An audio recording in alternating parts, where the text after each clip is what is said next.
സഖാവിനെ സംബന്ധിച്ച് ഒരു പുതുതലമുറയാണ്. പുള്ളി വിദ്യാർത്ഥി രാഷ്ട്രീയത്തിലേക്ക് കൂടെ ഇതിലേക്ക് വരുമ്പോൾ ഒരു മാർഗദർശി എന്ന നിലയിലാണ് സീതാറാം യെച്ചൂരി പ്രവർത്തിച്ചിട്ടുള്ളത്. അത്തരത്തിലൊരു അനുഭവം എങ്ങനെയായിരുന്നു? DAFI പ്രവർത്തിക്കുമ്പോഴായാലും എല്ലാം ഒരു മാർഗദർശിയെ നിങ്ങളുടെ മുൻ തലമുറ ആയതുകൊണ്ട് തന്നെ ഒരു മാർഗദർശിയായിട്ട് എത്രത്തോളമാണ് സീതാറാം സ്വാധീനിച്ചത്? തീർച്ചയായിട്ടും സീതാറാം ഞങ്ങളുടെ തലമുറയിലെ എല്ലാവരെയും വളരെ ആവേശകരമായി സ്വാധീനിച്ച ഒരാൾ തന്നെയാണ്.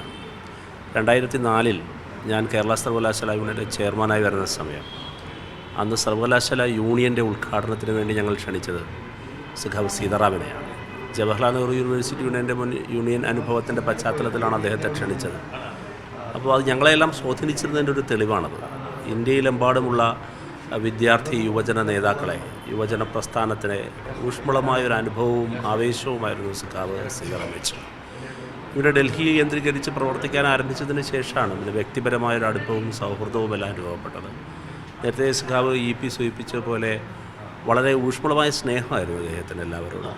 വളരെ കരുതലും സ്നേഹവും ചേർത്ത് നിർത്തലുമായിരുന്നു എപ്പോഴും സഖാവ് സീതാറാം യെച്ചൂരി. അങ്ങനെ നല്ല മാർഗനിർദ്ദേശം നൽകും എന്ന് മാത്രമല്ല, വലിയ സ്നേഹവും കരുതലുമായിരുന്നു അദ്ദേഹത്തിന് എല്ലാ സഖാക്കളോടും. ഞാനിപ്പോഴും ഓർമ്മിക്കുകയാണ്, ഈ ഓഫീസിൽ വെച്ച് മീനാക്ഷി മുഖർജിയെ ഒരു ദിവസം സ്നേഹത്തോടെ ഒരു രക്ഷകർത്താവിനെ പോലെ സഖാവ് യെച്ചൂരി ശാസിക്കുകയാണ്. മീനാക്ഷി അന്ന് ക്രൂരമായ മർദ്ദനമേറ്റ് വാങ്ങി നിൽക്കുന്ന സമയമാണ്. അപ്പോൾ മീനാക്ഷി ആശുപത്രിയിൽ അങ്ങനെ കാര്യമായി പോകുന്നില്ല, ഹെൽത്ത് കെയർ ചെയ്യുന്നില്ല. അപ്പോൾ രക്ഷകർത്താവിനെ പോലെ വിളിച്ചു നിർത്തി മീനാക്ഷി മുഖർജിയെ ഇതിന് മുകളിൽ വെച്ച് ശാസിക്കുകയാണ്. പോണം, ആശുപത്രിയിൽ പോകണം, നിങ്ങൾ ആശുപത്രിയിൽ പോകുന്നില്ല എന്നുകൊണ്ട്. അങ്ങനെ എല്ലാ കാര്യങ്ങളും ഓരോ കേരളയുടെയും കാര്യത്തിൽ ഇതുപോലെ വ്യക്തിപരമായ അനുഭവങ്ങൾ വിവിധ സന്ദർഭങ്ങളിൽ എനിക്കും പറയാനുണ്ട്. ഒടുവിലായി കാണുന്നത് പാർലമെൻറ്റിൽ വെച്ചാണ്. പാർലമെൻ്ററി പാർട്ടി യോഗത്തിന് ശേഷം ആണ് സംസാരിക്കുകയും ഒക്കെ ചെയ്ത് പിരിഞ്ഞത്. എല്ലാവരോടും വളരെ സ്നേഹമായിരുന്നു, വളരെ സൗഹൃദമായിരുന്നു. നല്ല രാഷ്ട്രീയം പറയും. പിന്നെ പാർലമെൻറ്റിൽ വന്നതിന് ശേഷം എൻ്റെ അനുഭവം എന്ന് പറഞ്ഞാൽ ഇന്ത്യയിലെമ്പാടുമുള്ള വ്യത്യസ്ത രാഷ്ട്രീയത്തിലെ നേതാക്കൾക്കെല്ലാം സുപരിചിതനായ മുഖമെന്നതിനപ്പുറത്ത് എല്ലാവരും അക്സെപ്റ്റ് ചെയ്യുന്നൊരു മുഖമായിരുന്നു, ഇർറെസ്പെക്റ്റീവ് ഓഫ് പൊളിറ്റിക്സ്. അത് സഖാവ് സീതാറാം യെച്ചൂരിയുടെ മുഖമായിരുന്നു.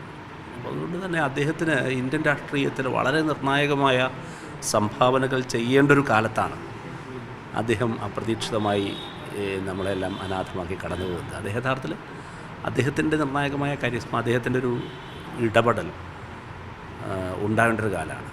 തീർച്ചയായിട്ടും അത് കഴിഞ്ഞ കാലങ്ങളിൽ സമീപകാലത്തെ ഇന്ത്യൻ രാഷ്ട്രീയത്തിൻ്റെ നിർണായകമായ ഡെവലപ്മെൻറ്റുകളിൽ സഖാവ് സീതാറാം യെച്ചൂരിയുടെയും ഞങ്ങളുടെ പാർട്ടിക്ക് വേണ്ടി സഖാവ് സീതാറാമിൻ്റെയും എല്ലാം തന്നെ ഒരു കയ്യൊപ്പ് അവിടെ കാണാൻ കഴിയും. അപ്പോൾ അതുല്യനായ നേതാവായിരുന്നു, കഴിഞ്ഞ കമ്മ്യൂണിസ്റ്റായിരുന്നു, അങ്ങേയറ്റം വലിയ മനുഷ്യസ്നേഹിയായിരുന്നു. വലിയ നഷ്ടമാണ് ഞങ്ങളുടെ പാർട്ടിക്കും ഇന്ത്യയിലാകെയുള്ള ഇടതുപക്ഷ മതേതര പ്രസ്ഥാനങ്ങൾക്കും ഉണ്ടായിരിക്കുന്നത്.